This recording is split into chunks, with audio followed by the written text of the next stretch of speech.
Oke, langsung saja ya teman-teman, kita wawancara Bapak Rudi. Bisa diperkenalkan Pak, nama jenengan kalih usaha apa yang sedang dijalankan? Nggih, Mas Rusun. Nama saya Rudi Iya, Bapak. dari Semarang Barat. Saya usahanya petani bibit, yaitu petani memproduksi bibit-bibit tanaman buah, Segala jenis buah ya Pak? segala jenis buah, tambulan pot, tanaman buah dalam pot. Iya. Sudah berapa lama Pak usaha penjualan bibit ini beroperasi? Sudah kurang lebih ini jalan hampir 7 tahun itu ya, sejak COVID-19 itu toh, pandemi itu tahun 2020,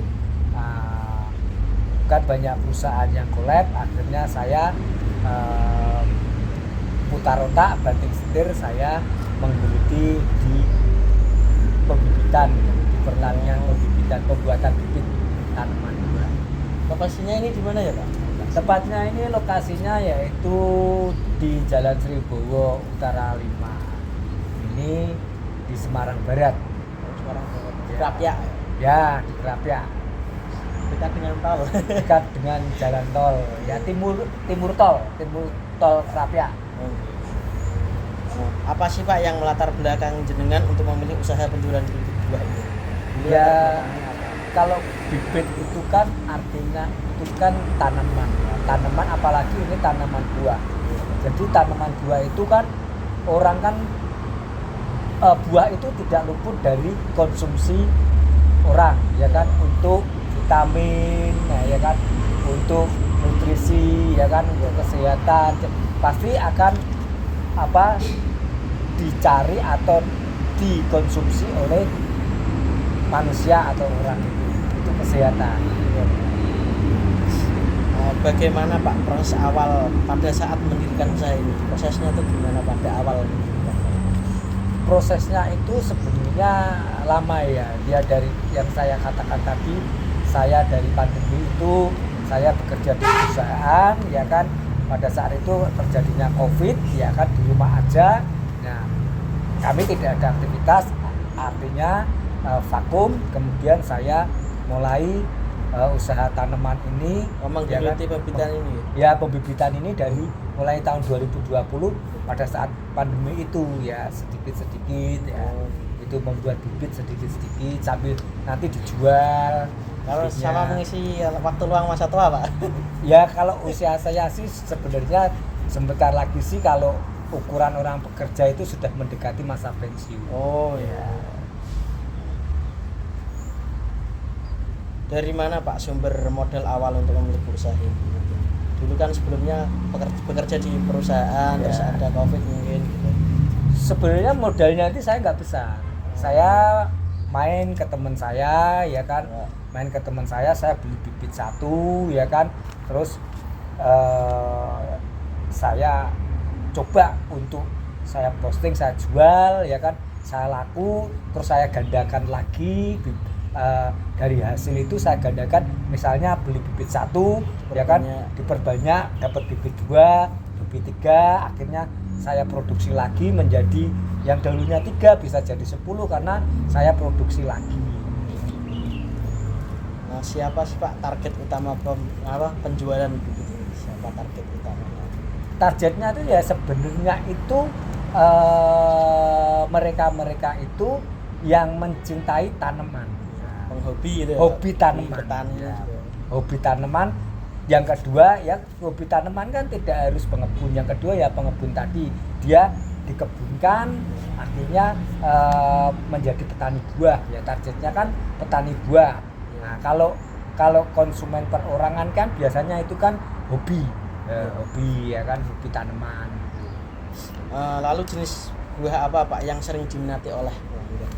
Yang sering diminati sekarang itu kebanyakan itu keluarga sapote, yaitu sawu. Ya, keluarga sapote itu ada beberapa macam jenis sapote. Sawo itu banyak sekali jenisnya, mungkin ada 20 jenis sawo, itu banyak. Itu baik dari lokal maupun dari impor. Itu banyak sekali jenisnya. Nah itu seperti Mame Sapote, terus Abiu, Cupa-Cupa, Peruvian itu kan, ya, terus Ros Sapote, ya kan, Green Sapote, Yellow Sapote, ya salah satunya itu. Contoh pohonnya ini tadi ya. Nah kalau ini Mame Sapote ini sawo raksasa ini, ini sawo raksasa, ya dari Meksiko. Bagaimana cara jenengan memasarkan untuk menjual bibit ini, Pak? Khususnya saya memasarkan itu alhamdulillah sekarang itu kan ada sosial media ya.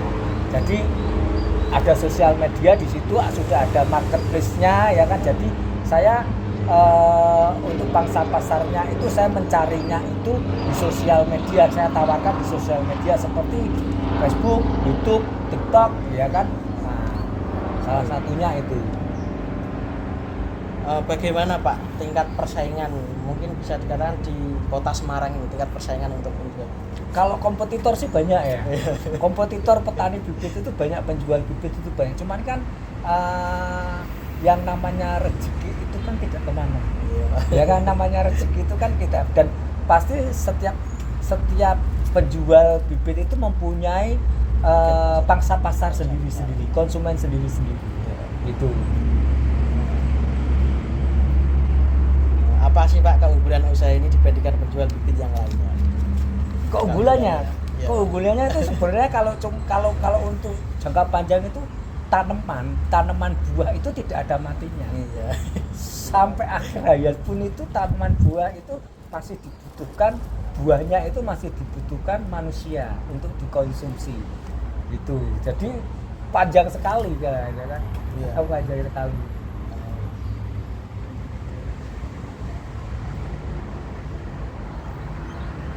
Apakah hasil pembibitan sendiri atau dari pemasok lain?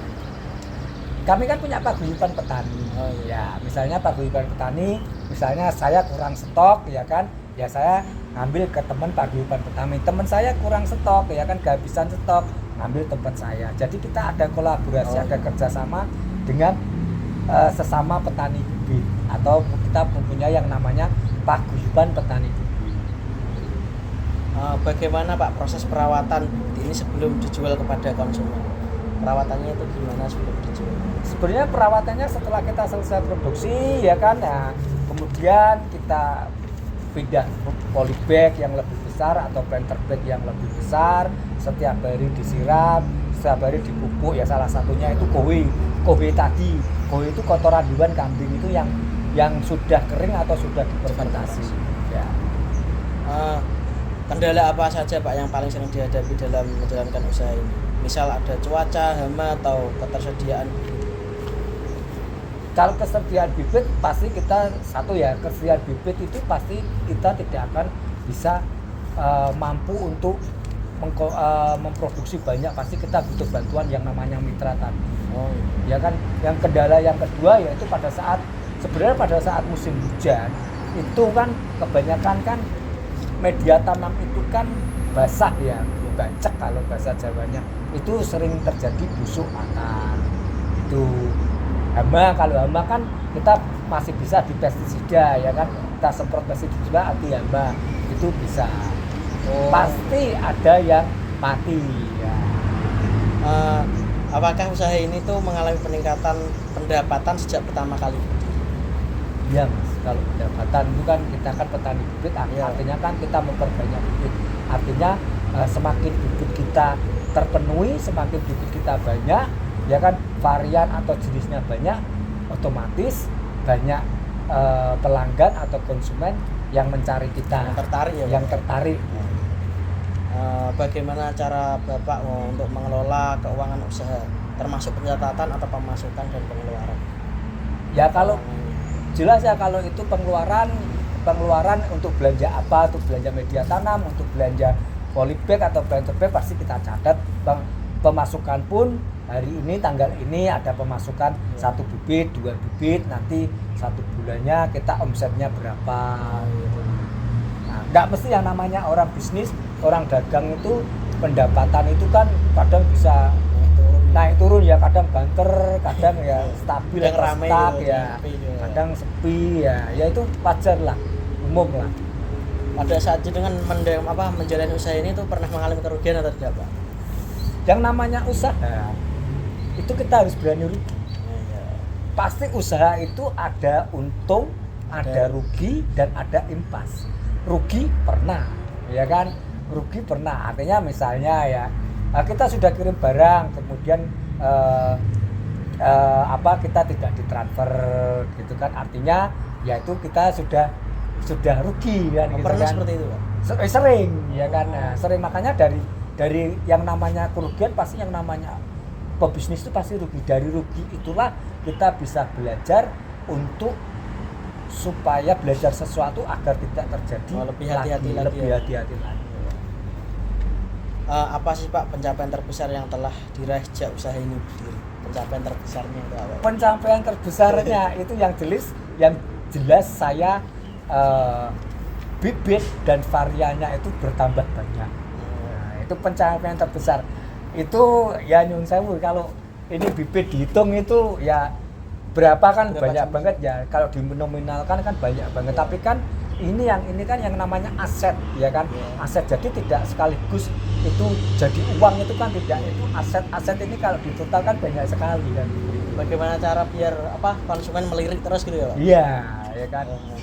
Sebenarnya itu kalau bibit kita banyak ya otomatis kan mereka tahu, oh ini pembibit benar, oh ini variannya banyak, oh ini jenisnya banyak, komplit, juga valid gitu ya, juga valid ya, variannya juga valid. Apa sih Pak target usaha yang ingin dicapai dalam 6 bulan ke depan? Targetnya itu apa? Sebenarnya yang namanya orang itu sebenarnya punya target ya, punya target yang sebenarnya target saya itu sebenarnya nggak mulu-mulu. Sebenarnya target saya itu nggak mulu-mulu. Yang penting saya bisa saving untuk keluarga, itu untuk keluarga, untuk kebutuhan keluarga, dan kita punya saving untuk hari tua. Saya sebenarnya nggak mulu-mulu harus begini, sejauh ini itu tidak. Saya mengalir aja apa yang dikasih oleh Yang Maha Kuasa, oleh Allah, ya saya terima. Selalu Gitu penting aja. ada pemasukan Ya, terus ada ya, Pak? pemasukan ya. Nanti malah capek kalau saya punya angan-angan, saya target segini ya boleh sih, cuman kan apa yang kita rencanakan kan belum tentu itu adalah rencana dari Tuhan kan gitu ya kan. Apakah ada rencana menambah jenis bibit lain atau memperluas lahan, Pak? Pasti ya, sekarang kan saya juga sudah mempunyai 2 cabang ya. 2 cabang di Kerapiak sini, Semarang Barat, yang satunya di Buja. Oh iya, yang satunya di Buja. Lalu apa Pak? Inovasi apa yang akan diterapkan untuk meningkatkan daya saing usaha dengan penjual bibit lain? Ya yang namanya berbisnis itu dia harus mempunyai inovasi. Mungkin kayak tadi Ya kan? kombinasi gitu Ya, Pak.